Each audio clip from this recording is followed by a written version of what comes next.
کہ آج ہم جب کسی مجلس میں بیٹھتے ہیں 4 آدمی بھی جمع ہو تو عام طور سے مسلمانوں کے برے حالات کا ذکر آتا ہے. مسلمان خراب ہو گئے, مسلمان بگڑ گئے, ان میں فساد آ گیا, ان کے حالات اتنے خراب ہو گئے کہ دوسرے لوگ دیکھ کر اس سے بجائے راغب ہونے کے نفرت کرتے ہیں. اور یہاں ہر ملک میں اس کے لحاظ سے مسلمانوں کی جو خرابیاں ہیں وہ بیان ہوتی ہیں. امانت نہیں رہی, دیانت نہیں رہی, اخلاق صحیح نہیں رہے, ہمارے ملکوں میں رونا رویا جاتا ہے, کرپشن ہو گیا, بدعنوانیاں ہوتی ہیں. یہ تذکرہ ہوتا ہے کہ نہیں؟ شاید کوئی مجلس سے خالی نہ ہو, لیکن یہ تذکرہ تو ہوتا ہے کہ دوسرے بگڑ گئے. کبھی اس پر بھی ہم نے سوچا کہ ہم کتنے بگڑے, ہمارے اندر کیا خرابی ہے, ہمارے اندر کیا عیب. سارے عیب دوسروں میں نظر آتے ہیں, ساری خرابیاں دوسروں کی نظر آتی ہیں. اپنا جائزہ لینے, اپنے گریبان میں منہ ڈالنے اور اپنی اصلاح کی فکر کرنے کا معاملہ بہت شاذ و نادر ہی ہوگا کسی اللہ کے بندے. کوئی آدمی ایسا آپ کو نظر آیا ہو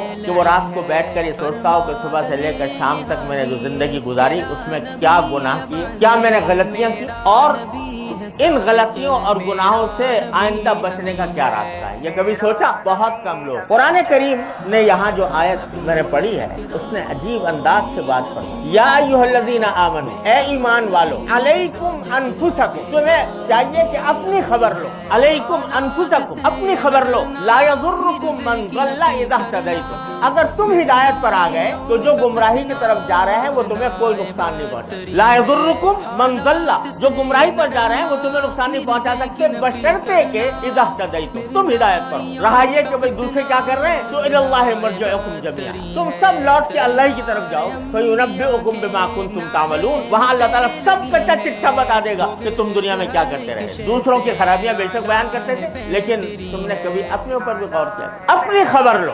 اور یہ اسی آیت کریمہ کی تفسیر میں روایات میں آتا ہے کہ حضور نبی کریم سرور دو عالم صلی اللہ علیہ وسلم نے ایک عجیب نسخہ بتایا. پہلے تو پیشین گوئی فرمائی کہ ایک زمانہ ایسا آنے والا ہے, تو اس میں فرمایا کہ اذا رأیتم دنیا مؤثرۃ, 4 چیزیں بیان فرمائی, 4 چیزیں ہونے والی ہیں. نمبر 1, شحًا مطاعًا وہوى متبعًا ودنیا مؤثرۃ واعجاب کل ذی رأی برأی. 4 باتیں فرمائی ہونے والی. کیا؟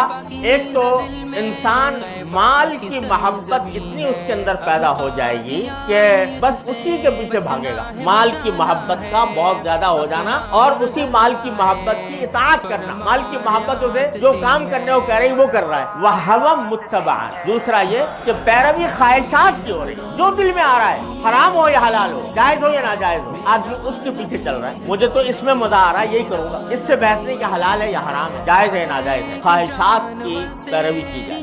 دنیا مؤثرۃ, اور جب دنیا کو ترجیح دی جا رہی ہو آخرت کے اوپر.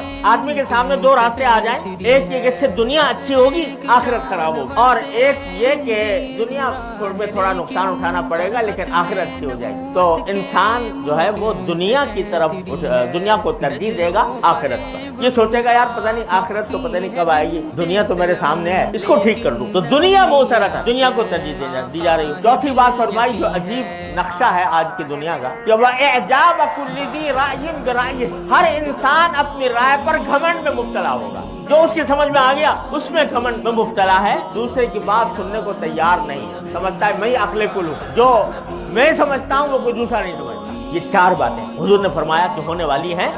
جب ہو تو تم کیا کرو, وہ بتایا رسول کریم صلی اللہ علیہ وسلم. اگر یہ ہو فعلیک بخاصۃ نفسک, سر لوگوں کے بارے میں سوچنا چھوڑ دو کہ وہ کہاں جا رہے ہیں, اپنی فکر کرو, اپنی اصلاح کر لو. فعلیک بخاصۃ نفسک ودع عنک امر العامہ, اور عام لوگ جس طرف جا رہے ہیں اس کو اس کی گفتگو بھی کرنے کی ضرورت نہیں تمہیں, ان کو چھوڑو, اپنی اصلاح کرو, اپنی فکر کرو, اپنے حالات کو بہتر بنانے کی کوشش کرو. دع عنک امر العام, یہ رسول کریم صلی اللہ علیہ وسلم نے اسی آیت کی تفسیر میں بیان فرمایا کہ اپنی فکر کرو. تو اگر یہ اپنی فکر کرو گے, یہ عجیب نسخہ ہے زوال کے حالات میں, انحطاط کے حالات میں انقلاب لانے کا. یہ بڑا ہی آسان اور بڑا ہی مؤثر طریقہ ہے. ہر آدمی اپنی اصلاح کر لے. اگر ایک آدمی نے کر لی تو ایک چراغ جل گیا, اور اللہ تعالیٰ کی سنت ہے کہ چراغ سے چراغ جلتا ہے, اور اس طرح پھر رفتہ رفتہ روشنی ہو جاتی ماحول میں. ظلم, اگر ہم صرف یہ باتیں کرتے رہے, 2 لوگ یہ کر رہے ہیں, لوگ وہ کر رہے ہیں, لوگوں میں یہ خرابی, لوگوں میں یہ خرابی, تو اس سے سوائے مایوسی پیدا ہونے کے اور کیا حاصل ہے بتائیے.